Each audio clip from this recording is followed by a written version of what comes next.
At one time or another, everyone who loves cars has come up with his or her own design for the perfect car. A few have even written to us asking about how to get their car into production. Well, it's not that easy.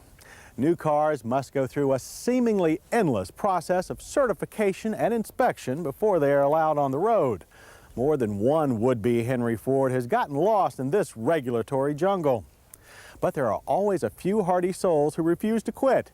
And we recently met two of them and saw their idea for the perfect car. Okay, we started this vehicle project in 1971 and have been through approximately 3 prototypes or mules before we got to this point where we had a pre-production prototype vehicle.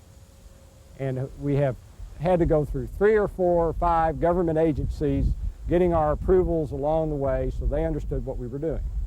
A weaker soul might be discouraged by working for 19 years and tackling half of the bureaucrats in the United States just to get a prototype on the road. But Bill Gillespie and Larry Barker are convinced that they really have designed a better car. That car is called the Spi-Tri, a prototype lightweight commuter vehicle that's ready for a mileage-conscious 1990s. Unlike most current cars, the Spi-Tri has only 3 wheels, making it technically a motorcycle in the eyes of many government agencies. The 3-wheel design was chosen because the single forward stress point makes for a more rigid chassis that has less rolling resistance and a simpler structure. This allows the Spi-Tri to be built around a fiberglass monocoque tub.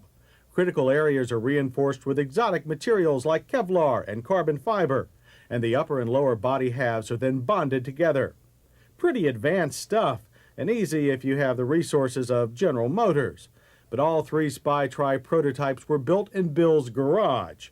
It's enough to make the average handyman hang up his hand tools.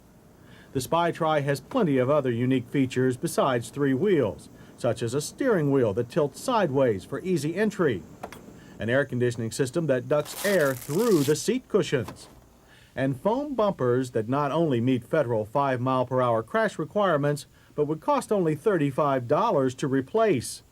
The suspension is also unusual, a de Dion semi-independent design similar to those used in Aston Martins. It gives the Spi-Tri a surprisingly high level of cornering stability, though our test drivers were understandably nervous about pushing a car with only one front wheel through our standard slalom test. A short drive on the open road showed the Spi-Tri to have more than adequate road-holding capabilities for daily commuter driving. Commuting power is provided by a 4-cylinder Daihatsu engine.